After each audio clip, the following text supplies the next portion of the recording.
O Senhor esteja convosco. Ele está no meio de nós. Proclamação do Evangelho de Jesus Cristo, segundo João.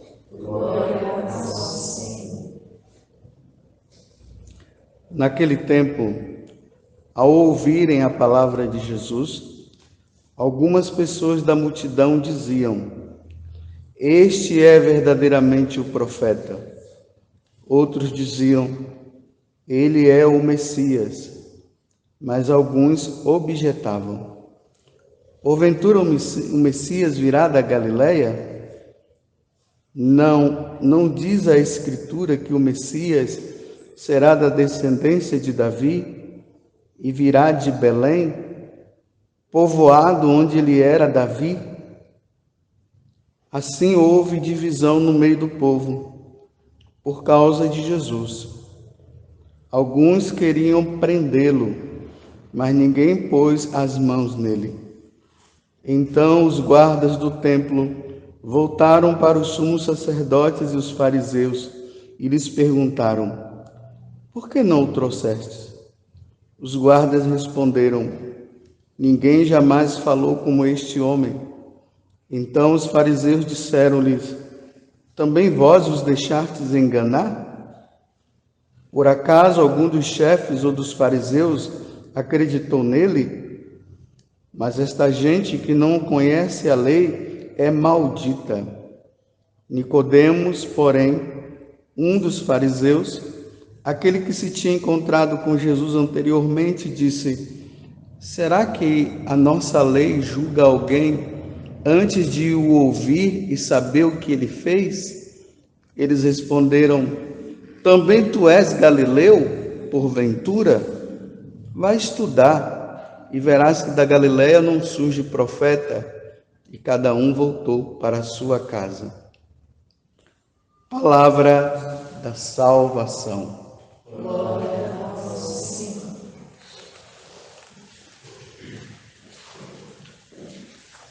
Ontem nós tivemos a graça de celebrar a solenidade de São José, mas hoje nós retomamos a nossa vida nessa caminhada da Quaresma. Eu tenho dito para vocês que o capítulo 4 e 5 do tempo quaresmal, ele se baseia na paixão de Jesus Cristo. Agora, a igreja ela vai mostrar para nós como foi que aconteceu todo esse enredo que levou Jesus a padecer e morrer na cruz por amor a nós. Como foi que as autoridades religiosas levaram Jesus à crucificação? Lá no capítulo 5 nós vimos tudo. Aquele homem estava ali naquela piscina de Betesda, querendo entrar nela para ser curado. Jesus apareceu e perguntou se ele queria ser curado. Ele disse: "Mas ninguém me leva lá." Aí Jesus disse: "Pega a sua maca, levanta-te." Ele se levantou, foi curado. Jesus desapareceu por um momento ali. Aí as autoridades religiosas viu aquele homem, carregando aquela maca e curado. Aí ele disse: "Quem foi que fez isso com você? Hoje é sábado. Ninguém pode fazer isso no dia de sábado." Aí ele disse: "Olha, eu não sei, um homem mandou levantar, eu levantei." O cara nem sabia quem era Jesus. Aí ele encontra-se com Jesus e Jesus disse para ele: "Olha, vou te dizer uma coisa, você foi curado, mas toma cuidado para não acontecer coisas piores depois que você vier a pecar." Aí ele vai lá e conta para as autoridades. E ali começa a dizer assim, que eles, a partir daquele momento, eles tomaram a decisão de perseguir Jesus. Aí, por causa dessa questão do sábado, e porque Jesus havia curado um homem no dia de sábado, e além de tudo ele começou a dizer que ele era Deus. Aí pronto, agora vamos matar. Então do capítulo 5 em diante, começa agora essa questão da perseguição de Jesus. E aí começa esse diálogo. Jesus está ali e eles ficam dizendo que Jesus não é coisa nenhuma, e Jesus diz que ele é. Aí Jesus disse: "O Pai continua trabalhando e eu continuo trabalhando também com o Pai." Então quando ele fala que o Pai Javé é o pai dele, então ele está dizendo que é filho de Deus. Então ali começa a dizer que isso é blasfêmia. Então vamos matá-lo. Só que ontem, porque foi o dia de São José, nós não vimos essa passagem, porque ao mesmo tempo que Jesus estava percebendo a perseguição em volta dele, então Jesus fica ali nas redondezas ali da Judéia. Aí ontem dizia assim, se a liturgia se não fosse o dia de São José, nós íamos ver esse capítulo 7, que Jesus ele estava percorrendo a Galiléia, ele foi para uma festa, a festa das tendas que estava acontecendo em Jerusalém. Então, nessa situação de perseguição, ele vai para a festa e o pessoal começa a dizer, olha, ele está indo para lá, ele não sabe que o pessoal está querendo matá-lo. Aí os discípulos dizem, então nós vamos com ele também. E agora Jesus está lá, na tal da festa das tendas, e começa uma nova discussão. Agora, se começa a surgir uma divisão entre os judeus. Uns começavam a chamá-lo de profeta, outros começavam a chamar de Messias. E aí a coisa está se complicando, porque já não é mais num âmbito somente entre as autoridades religiosas, não. É o povo agora que já está começando a falar que aquele homem é um homem diferente. E aqui está dizendo, né? Ninguém nunca falou entre eles.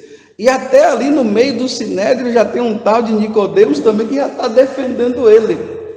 E ali diz bem assim, e por causa de Jesus, começou-se a divisão, a se dividir. Por causa de Jesus.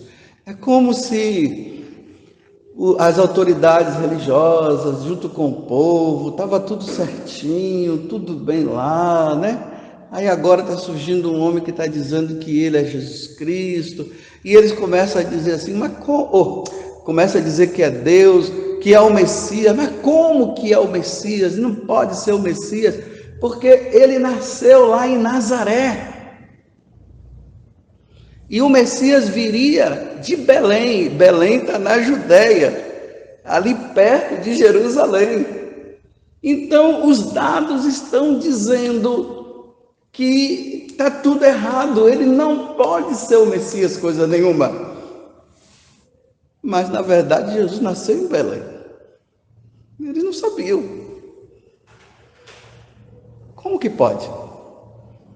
Para nós, hoje é fácil nós entendermos isso.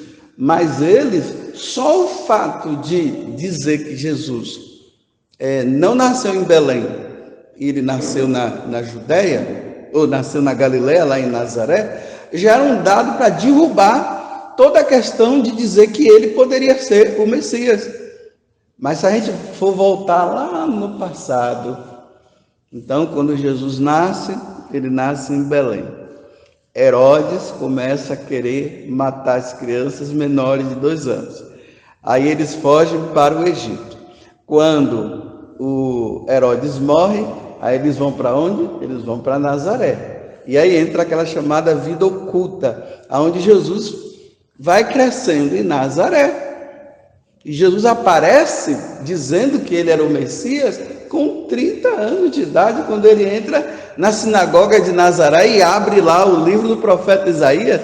O Espírito do Senhor repousa sobre mim, porque o Senhor me enviou para curar, para libertar os que estavam presos e tudo. Aí Jesus diz assim, eu sou essa pessoa. Aí os nazarenos começam a querer matá-lo. Então, está vendo? Eles tinham uma referência de que Jesus havia nascido em Nazaré, mas Jesus havia nascido em Belém. E tu, Belém, a menor de todas as cidades, de tu virás o Salvador. Miqueias capítulo 5, versículo 1. A profecia era essa, era isso que estava escrito. Na cabeça deles estava que ele nasceu em Nazaré, então ele não pode ser o Messias. Vamos parar com essa história divisão no meio deles. Olha, vocês estão dizendo que ele não é o Messias, mas ninguém nunca falou igual esse homem, não. Será que vocês não estão enganados? Aí eles dizem assim, é melhor que vocês vão estudar. Vocês não conhecem a Sagrada Escritura? A divisão. Jesus chega e causa divisão. É isso que João está dizendo. Quando você e eu fazemos a opção de Jesus, por Jesus, vai causar divisão. Vai ter separação. Ou se fica com ele, ou abandona ele. Não tem jeito. Agora vamos ver o mundo que está hoje. Olha o mundo de hoje. Quando a gente fala que as nações estão se reunindo, estão querendo fazer um governo único e aquela coisa toda, uma religião única também, até dentro da igreja, né? Há uma certa divisão também, né? Parece que se fala mais assim na humanidade de Jesus, o libertador das situações sociais, e não querem acreditar que ele seja o Salvador enquanto o Deus que veio nos libertar. Aqui dizem aqui que o pessoal começou a dizer, ele é um profeta, o grande profeta, ou um profeta dentre todos os profetas. Então Jesus é qualificado para ser colocado igualmente como todos os outros, dentro dessa tal religião. Mas conhecer ele como Messias, como Senhor, como Deus, isso não divide. Vamos parar de falar no nome desse tal Jesus Cristo, está dividindo todo mundo, olha. Não siga ele não, só causa divisão. E Jesus não falou que ia ter divisão? Numa família, o pai ia ficar contra o filho vai ficar contra o pai, a sogra contra a nora, e assim por diante. Até dentro da própria igreja, de uma certa forma, a gente vê isso, né? A chamada teologia aí da libertação, que causa uma certa divisão. Não que esse negócio de rezar muito, de ficar em busca, não, nós temos que libertar o povo de toda a pobreza. Divisão. Esse negócio de ficar rezando demais, adorando Jesus. Não, Deus quer uma sociedade aqui. É aqui, olha, é um mundo novo aqui. Esse negócio de céu, não, esse negócio de céu, coisa nenhuma. Divisão. Quando a pessoa quer seguir Jesus, querendo praticar aquilo que ele ensina, né? Aí diz assim, não, você é um radical, não é bem assim não, você reza demais. Nós temos que trabalhar, nós temos que fazer um monte de coisa. Divisão. Jesus causa divisão. E tem gente que quer vir para a igreja, né, para encontrar uma paz assim, né? Aí aquela coisa toda, quando o sacerdote lá está falando a verdade, que realmente é para a pessoa mudar de vida, e diz, tá vendo, está dividindo, eu vim procurar paz, ele está me tirando a paz. Não está te tirando a paz, ele está dizendo para você mudar de vida, porque essa vida que você está levando é uma vida que não vai te levar para o céu. Porque Jesus veio para nos salvar. Já vem ele, abaixa assinado aqui, abaixa assinado de lá. Aí quando você faz e mostra, né, que isso aqui está errado, aí vem a justificativa. Vocês veem que eles ficam aqui, porque eles já estão com o coração tão fechado, que não, eles não engolem mais esse nome de Jesus, não engolem. Então, por não engolir, falar de Jesus é problema, é BO, é boletim de ocorrência, como eu falo. Dá problema falar no nome de Jesus Cristo. Então, quando a pessoa, aí está dividido, né? Quando você fala a verdade, a pessoa não quer encarar a verdade, porque é a verdade. Eles estão vendo, gente, como é que pode um homem curar? Que na verdade foi um milagre, né? Um homem que curou um homem que estava doente já. Ali fala que é o paralítico, né? 38 anos com aquela paralisia e o homem ficou bom de uma hora para outra. A água foi transformada em vinho. Quem é que consegue fazer isso? Isso é um milagre. Só Deus pode fazer isso. Curou um homem que já estava, um rapaz lá que já estava quase morto a uma distância grande e falou lá para o oficial: pode ir que seu filho está curado. Seu filho vive. Quando ele chega lá, já viu os emissários para dizer: olha, seu filho está vivo. Aí o oficial disse, né, o oficial de Herodes, perguntou para ele assim: mas que horas que aconteceu isso? Ele disse: a 1h da tarde. Foi na hora que ele falou. Realmente ele é o cara. E a família toda, a partir daquele momento, aderiu a Jesus. Essas notícias chegou para esses fariseus aqui, para esses doutores da lei. Mas como eles estavam com o coração tão fechado, eles não queriam acreditar. Então, eles ficavam com a cabeça dele. E o povo dizendo, e o povo se manifestando, e eles ali, e Jesus em cima dizendo: eu sou o Filho de Deus mesmo. Doa quem doer, eu sou o Filho de Deus. E aí ele vai ser morto. Em outras palavras,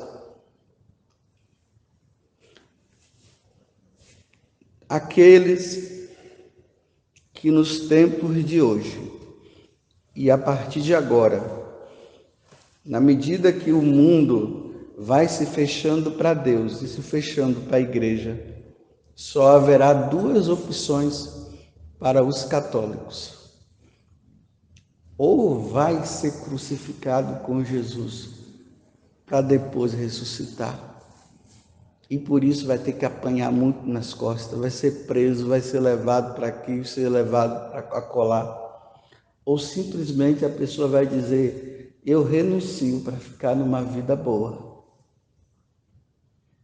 Não tem jeito. O cristianismo está nos levando a isso. Aí a gente vê os padres falando, a igreja fechada, os decretos sendo lançados aqui e acolá.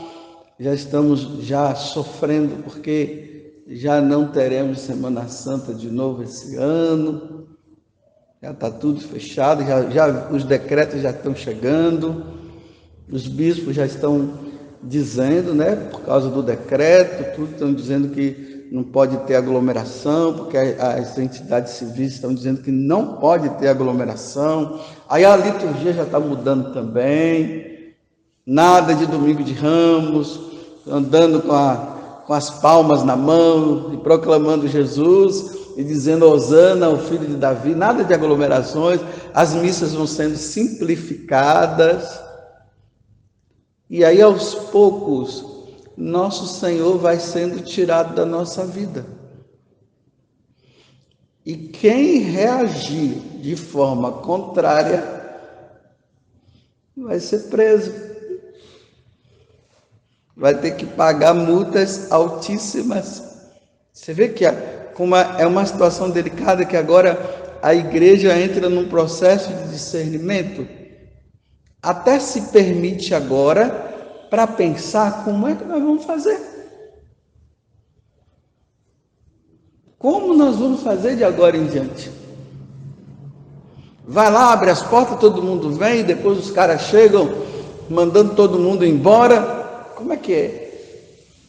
Vai fazer escondido? As missas serão escondidas? Como vai ser? Nós estamos nesse processo.